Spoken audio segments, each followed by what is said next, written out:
السلام عليكم ورحمة الله وبركاته. بسم الله الرحمن الرحيم والصلاة والسلام على أشرف المرسلين. I'm going to switch to English. Just give me a second to share my screen. As you know, I'm going to start talking about the importance of identity in art and design from my own perspective. I mean, I think you've heard from two giants in terms of what identity is. But I'm sharing my own experience in reflecting my identity in art and design as I taught it through my years of academia. About me in a nutshell, I was born in Abha in southern Saudi Arabia and studied in the UK. I have an MFA from De Montfort University in Leicester and a BA in interior design from Kingston University. I was among the first female interior designers to have worked in Jeddah from 1983 to 85. I've been a practicing artist since 1990 and participated in numerous group exhibitions. I received several awards and founded Saudiyat, Saudi Women Artists Group. I also created several exhibitions, most importantly, Saudi Women Art in 2005 in collaboration with Maybach Jafali Automotive Company, and which was held at the Hilton Hotel in Jeddah. This was done with the help of my husband, Saad Wath, who actually we collaborated on that project. Another curated exhibition was Anonymous Was a Woman. The artwork represented a women by women artist in celebration of 50 years of Saudi women achievements. I held two solo art exhibitions, one in 2000 and the other in 2014. I also established Sejour Studio for art and design creative workshops.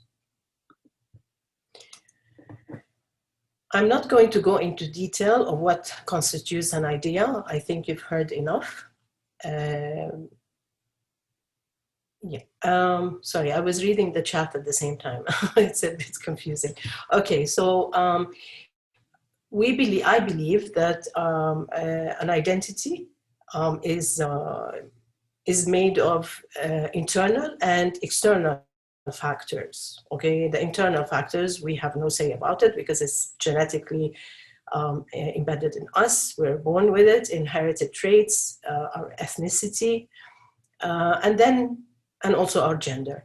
And then we have religion, we have politics, society, economy, culture, history, education, so on and so forth, that actually all collaborate to contribute to who we are. I wish to explore the topic of identity before sharing my story, to see if others shared with me the same understanding and perception. So I conducted an anonymous survey shared on social media. 28 participants of both genders responded to 10 questions, half of which was to collect profile data, and the rest was about the level, to test the level of identity awareness, its meaning, importance, means of application in their work, and challenges they faced in reflecting it. The following pie charts reflect the findings of this conducted survey. And from the 28, only one male answered and the rest were female.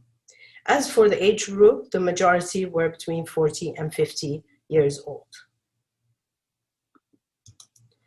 As for education, the mostly were BA and MA degree holders. As for the occupation, the highest percentage, according to the responses, were artists, followed by academics and designers. And what's interesting here is that the majority of the participants believe that their identity type or the type that they related to is either evolving, hybrid, or both. And only 17.85% thought it was fixed. As for the importance of reflecting an identity in art and design, 24 out of 28 respondents thought it was important, and only 3 out of 28 thought it was not. As for the influencing factors, most respondents thought that social, cultural, and educational factors were most influential, as heritage, followed by heritage, religion, and other, as being less influential. This takes us to the conclusion of the survey findings, which seem to support my initial perception and understanding of what an identity is and how important it is to be reflected in our work, whether it's art, interior design, product design, architecture, as well as the many challenges that we face in our attempt to reflect it in our work. This information was collected in an open-ended questions, but for the brevity of this presentation, it was excluded. So 85, just to conclude, the slides speak for itself. I'm just going to rush through this because I want to collaborate with ArcNet because we are running quite late.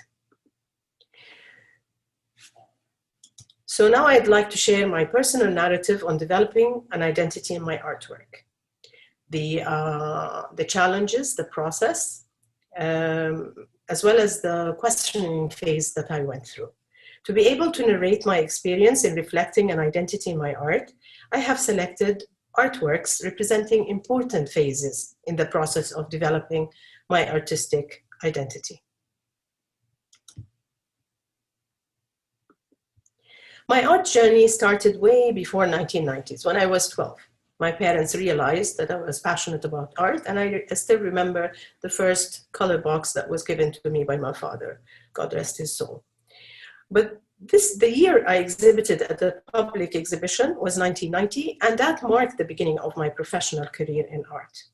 This journey has been long but inconsistent, often interrupted by a pressing career and domestic duties. I have always been interested in living forms, for humans to animals, and of course to women. The structure and the settings were of an interest, and at that phase I sought realism, which was popular at the art scene back then and still is. For me, it was too limiting. The process of art making takes time and wasn't an easy one. It was filled with frustrations and endless challenges. I didn't know what it should be, but I knew what it shouldn't be. I strived for more and continued my experiments and explorations with different painting media. I started searching for a visual voice, that's my true cultural identity. So I started to explore various art media and techniques, as well as tapping into my cultural heritage and history, breaking it into basic essence, because the last thing I wanted was a cut-paste. I knew what I wanted to avoid. The literal cliche art subjects that the art market was flooded with. It wasn't for me, and often seemed forced and banal. I kept looking for ways to simplify and imply. Post my first solo exhibition in 2000, the reviews were a mix of appraisals and criticism. It's the critical review that resonated most with me. It marked the starting point in self-critiquing and questioning of my true purpose in art. The questions that went into my head were, what's my art is all about? Where is my style? Is it unique or not? Is it recognizable and related to me personally? This questioning phase led me to continue exploring and experimenting until I reached a realization of who I was or am and what I wish to be reflected in my artwork. So the journey began. Between the year 2000 and 2005 were years of experimentation and also research, because I decided to get my MFA from the UK. My research paper was based on the development of 21st Saudi women's art. My viva constituted of a research thesis, a video documentation, and a curated art exhibition of 10 selected Saudi women artists. Through the research, I developed a rapport with my participants that resulted in the formation of Saudiyat Women Artist Group. I gradually freed myself from the representational style, as you see in my paintings here, and steered towards a stylized and abstract approach. An art filled with my own symbolism, which is inspired by Saudi heritage, giving me limitless sorry, as well as personal observation and experiences. I found this new approach liberating as it allowed me to be more visually articulate, giving me limitless options in my art. In 2005, my art shifted from representation to a stylized approach, as I said before, but I used acrylics as a main medium for being odorless, less toxic, and it dried faster than oil. The switch from oil to acrylic, however, was a challenge that needed hours of practice and some time to get a hold on. My inspiration in this series of painting was mainly inspired by the Saudi traditional songs that I listened to as a child, and later on during women weddings, celebration, and social gatherings. I also wanted to rectify the misconception that Saudi women were oppressed and unhappy. That was the stereotyping at the time. And hence I put them in a festive and dancing pose. I, however, faced many challenges. I, for one, needed more focus and commitment to rewrite my own artistic journey and develop my identity in the midst of life chores, family, full-time job. A lot of my colleagues relate to that. I was pulled in all directions, but not in the direction that I needed to invest most of my time, which is in my art. As a solution, I found sketchbooks to be the best alternative to explore my ideas and continue creating concepts and build those ideas that may one day develop into finished paintings. And it worked. I promoted daily sketching and art journals in all my training and social media posts. Whenever I engage in monthly challenges to keep my artistic juices flowing and to get myself out of that comfort zone. Other sources of inspiration I found in old songs, bands. I used band lyrics and circular drums as dufuf were used within suggested Islamic backdrop. And if you see that I did not intend in the painting on the left to add calligraphy, which was actually part of my identity, and it kind of made my art unique and recognizable to who I am. But I did not, it was free lettering. I would say free lettering rather than professional calligraphy.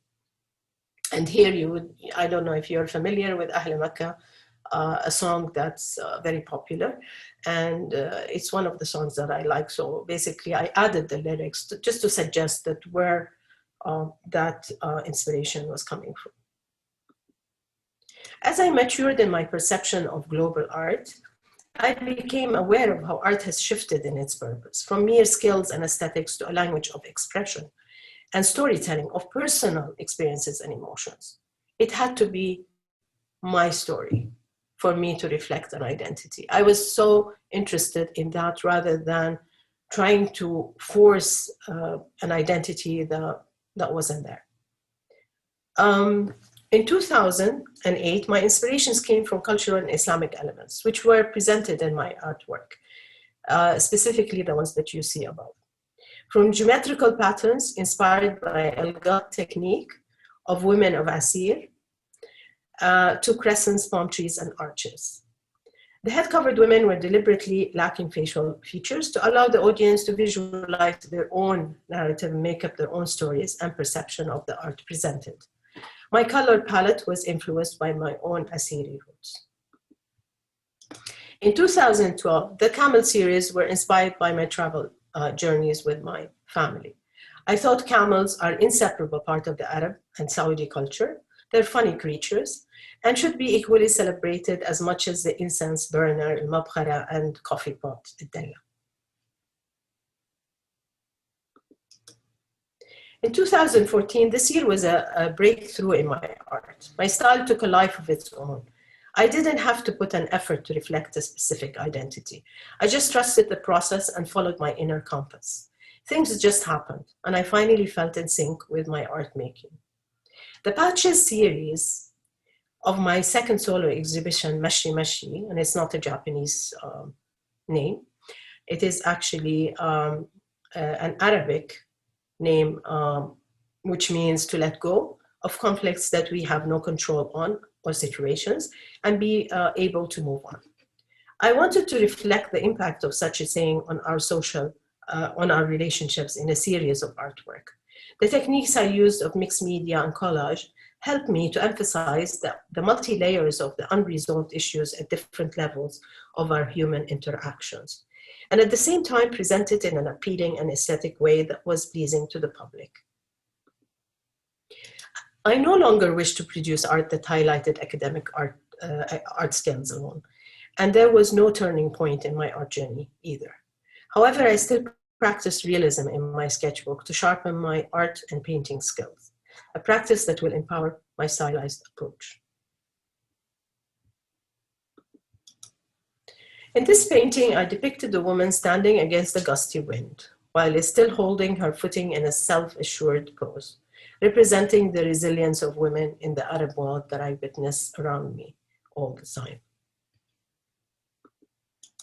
Here I have represented a mother and daughter in what seems to be a close relationship with all the expected frillings and of what is usually shared in public. But if one gets closer to the painting, you see layers of patchwork are seen as a metaphor for the unresolved issues. In this painting, I have depicted motherhood, highlighting the immense responsibility that falls upon a mother in our society as the main educator, protector, and the cement that often holds the family together. Here we see two figures representing sisterhood or friends or friendship. Both are clustered together regardless of any differences in opinions and perspectives, but they've got each other's backs. In this painting, we see boys of different age, back to back, representing brotherhood, reflecting an older brother's support, or lack of it, as we see a lot in our society. In this painting, I wish to tap on the expected marital role set by society, with the male figure being in the foreground. I found that the placement of the figures was as important in reflecting this view, in narrating this social view, as much as the other visual elements. Here we see a half-seated woman in a contemplative mode, being trapped in the past, but with the hope of being set free. The following two paintings are portraits of women highlighting their beautiful yet silent presence. Here I used layers of what looks like writing, okay, and some ornament, decorative elements over the collage and over the painted acrylic. In this painting, the suspended chair, I depicted the clinging to status and prestigious posts. Often witnessed in society, everyone wants to be a CEO or mudir. Nobody wants to start at the bottom. Although the chair is insecure, hung by thin threads, neither here nor there, it is still sought after. In this triptych painting of old buildings in historical Jeddah, I depicted crumbling buildings clustered, okay, and if you go to Balad, you see some of the buildings are leaning towards each other. I kind of exaggerated that in this composition, and unfortunately, some were lost to fire, and some could not survive the wear and tear of time. This was followed by events to celebrate the Hijazi heritage, which we all attended with colorful banners, light effects, festivities. Although I appreciated the efforts that was exerted at the time, it did not take the pain of a lost heritage. In most of these smaller paintings, I wanted to emphasize the fading memory of what once existed. I was always fascinated by the past residents of these buildings, how they lived, cooked, and cooled off in the hottest days of summer. Were they more resilient than us? It's a question I often ask myself. Here I depicted often seen broken windows and shutters that swung loosely to the multi-pieces of clothing hung on a line by the current residents. Having a previous training in interior design has served me well in depicting perspective views, supporting my visual language and compositions. The play of light and dark values suggested hope that these buildings may stand with dignity for the next generations to see. And thankfully, a lot of attention is given today to save them. For me, art support came from external initiatives such as Imaju Mandi, mini art project in celebrating culture, and I was humbled to be part of it, and the Nostalgia publication about Saudi art. And thanks to Mariam Baidoun for having supervised this project. To her, I'm ever grateful. Canvas book publication was an affirmation of my success in establishing a unique identity and presence in the Saudi contemporary art scene, which gave me an incentive to continue my art journey when a lot of my colleagues stopped. This brings us to the last slides, to 2020. The first painting on the left, bubbled, represents a girl immersed in her laptop, oblivious of her surroundings. Her childhood passes her by, being hijacked by technology and the bombardment of information that burst into bubbles that she cannot absorb or retain.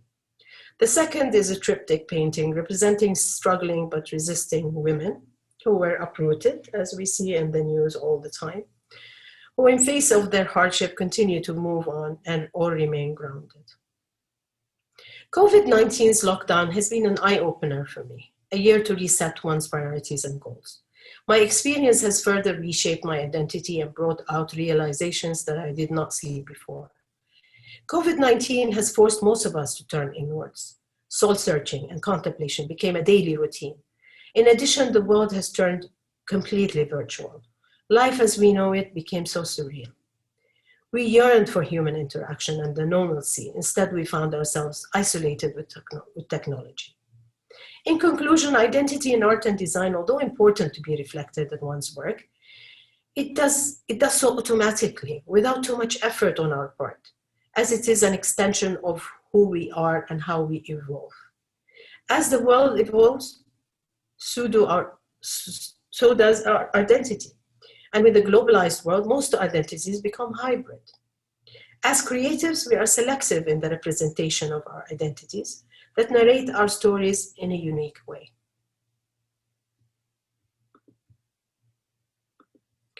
I would like to extend my great thanks to Archinect for this opportunity to share my story, and to my assistant, Alia Gretli, for her collaboration in the survey and infographics.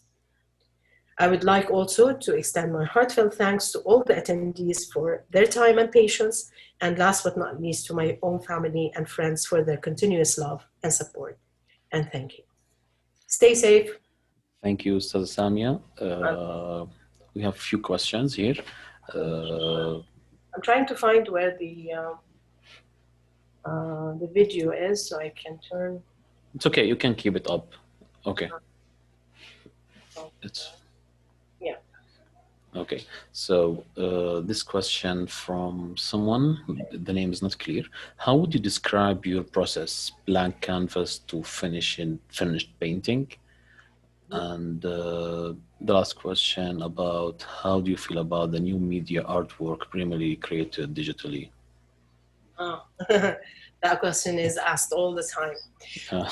Okay, to answer the first question, my process was that the question is not in the chat. Okay, so the question. Yes, okay. Can you repeat the first question, please? Okay, how would you describe your process, blank canvas to finished painting? Okay, the blank canvas is a scary canvas. Okay, it's very overwhelming. So my advice is to actually attack it with paint or a tinted pigment, so that the whiteness does not scare you. And I use my sketchbook as a preparation. I don't paint directly, like a lot. It's just a personal preference. Yeah, I find myself kind of starting the painting, but then the painting takes a life of its own. And this is when you should trust the process and go with it, because you will be surprised at the end. The outcome is never known to the artist. But of course you can do alterations later on, but art happens. And that's why it is pricey. It has a value because it requires a concept, a process, and at the same time, the magic happens, and that has value. Yeah. The second question is the digital as versus the. Let me repeat it. How do you feel about new media, for example, artwork primarily created digitally? Okay, let me tell you something. I always push myself, challenge myself to explore different medium, because this is how we evolve. This is how we expand. We cannot fight the changes that happen in our lives in terms of technology and advancement. And we cannot stay still because we are comfortable with a specific medium. So I started teaching myself Procreate, and I find it so, relaxing. It's meditative more than when I actually want to start a painting on a canvas, because maybe of the fact that you can erase your mistakes, you can go back steps, you can see where you went wrong. It's, for me, to use it digitally, to use digital art is a learning process. It's part of my process, but it's not a direction that I would like to see. I like to see the happy accidents that happen when you're painting.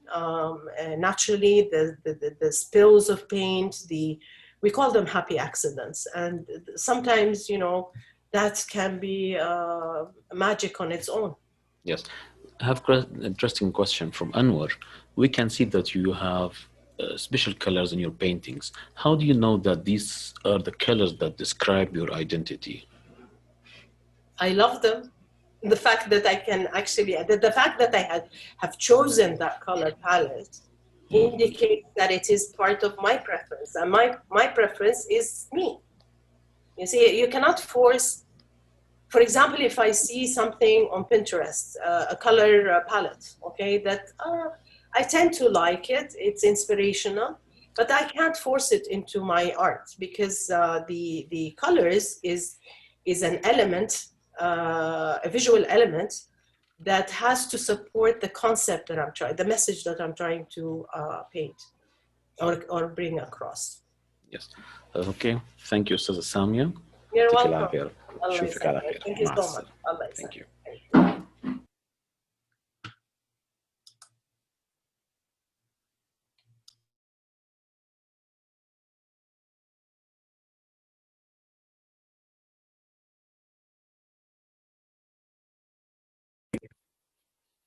السلام عليكم. الآن نستضيف المعمار عبد الوهاب عنتر في محاضرة عن الأصالة في التصميم المعماري.